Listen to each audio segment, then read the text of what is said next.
మహేశ్వరన్న ఆధ్వర్యంలో మళ్ళీ ఈటెల రాజేందర్ ఆధ్వర్యంలో ఎమ్మెల్యేలము, ఎంపీలము, ఎమ్మెల్సీలము మరియు కిసాన్ మోర్చా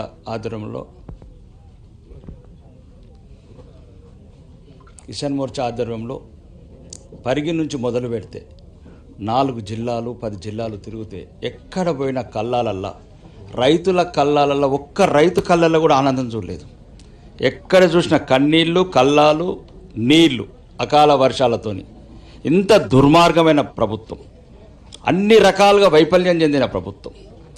ఒక 20 రోజులు ఏప్రిల్లో మొదలుపెట్టింది, మేలో మొదలుపెట్టి 20 రోజులు ఈ ముఖ్యమంత్రికి, మంత్రులకు ఢిల్లీ కల్లాల చుట్టూ తిరుగున్నారంటే ఢిల్లీల చుట్టూ తిరగటము, మంత్రి పదవుల చుట్టూ తిరగటము, కేరళలో ఎన్నికలకు సంచులు కొండపోవటము, ఇక్కడ రైతులకు గన్ని బ్యాగులు ఇచ్చినారంటే ఆ గన్ని బ్యాగులలో డబ్బులు కొండపోయి కేరళ రాష్ట్రంలో వంచుడు. ఇది రాష్ట్ర ప్రభుత్వం నిర్వాహకము. తెలంగాణ ప్రజల గోస, రైతుల గోస చూస్తే కానీ నిన్న ఇప్పుడు అన్న చెప్పినట్లు 70 సంవత్సరాలు ఏం చేసినారు? 6 సార్లు గెలిచిండు ఆ మంత్రిని. గెలిచింది దేనికి? 100 సంవత్సరాల వృద్ధురాలని ఉంటే రైతులు అడుగుతున్నారు, అయ్యా ఎన్ని రోజులు వండాలి ఈ కళ్ళాలల్లా, ఎన్ని రోజులు కావాలి? ఇప్పుడు ఒక రైతు అన్నట్లు మా జీవితం అంతా పంట వండించినప్పుడు ఈ బాధ లేదు, కానీ ఇళ్ళకి తీసుకొస్తే జైలు. అంటే ఈరోజు తెలంగాణలో ఉన్న రైతులు ఈ మార్కెట్ యార్డ్లు కావచ్చు, రోడ్ల మీద కావచ్చు, ఒక జైళ్ళ కన్నా ఇక్కడ నరకం అనుభవిస్తున్నారు. రాత్రి బవళ్ళు ఇక్కడనే పడుకోవటం, మొత్తం ఇంటిళ్ళ పాదులు మొత్తం ఇక్కడనే మార్కెట్ యార్డ్ల నెల రోజుల నుంచి పడుకుంటే ఇప్పుడే చెప్తారు ఆ నూకలు, ఒకవైపేమో నూకలు, ఒకవైపేమో మొలకలు. ఇది ఈరోజు తెలంగాణ రైతు సంగతి.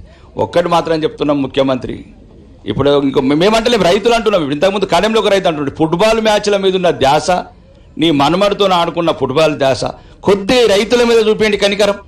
ఎన్ని రోజులు ఇట్లా మాయ మాటలు చెప్పి, మోసం మాటలు చెప్పి రైతులను మోసం చేస్తారు. రైతులు ఏం అడుగుతలేరు, వాళ్ళు పంట వండించి ఇంటిళ్ళ బాధలు, భార్య పిల్లలు నెలల తరబడి ఇప్పుడు అన్నట్లు పాములతోని ఏగుతున్నాము, తేళ్లతో ఏగుతున్నాము, అర్ధరాత్రి ఏగుతున్నాము, కానీ ఈ కళ్ళకి వచ్చినాక ఏగుతలేము అయ్యా అని ఏడుస్తున్నారు.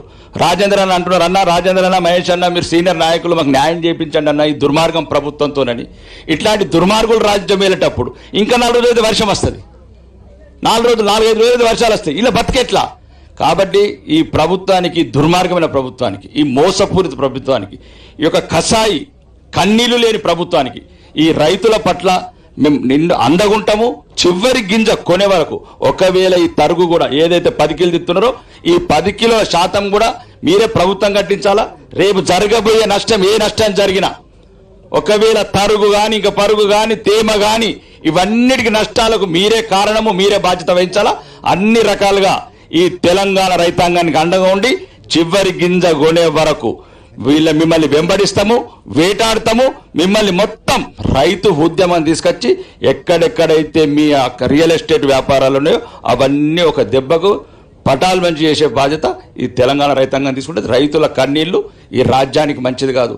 మంత్రులు నోటికొచ్చినట్టు మాట్లాడుతున్నాడు, హెలికాప్టర్లో తిరుగునేది. ఖానాపూర్ మార్కెట్ యార్డ్ రండి, ఒకరన్నా రండి. ఒక ఎమ్మెల్యే రారు, ఒక మంత్రి రారు, సెక్రటరీలో కూర్చుండి, ఏసీ రూమ్లలో కూర్చుండి రైతుల కన్నీళ్లు. ఒక్క మహిళ రైతు ఉదయం 6 గంటల నుంచి వడ్లు ఇటు చూసి అటు కుప్పబోతుంది, అటు ఇటుకుపోతుంది. కళ్ళు లేని కబోదులైనరు. ఎక్కే వరకు, గద్దె ఎక్కే వరకు ఒక మాటలు, గద్దెలు ఎక్కినాక ఒక మాటలు. ఈరోజు తెలంగాణ రైతాంగం ఒక్కటే చెప్తున్నది, మాకేమద్దు, మేము కొన్న అడ్లు కొనండి, మా మక్కలు కొనండి, మా జొన్నలు కొనండి, మేము అన్నిటితో నేగుతున్నాం, కానీ మీతో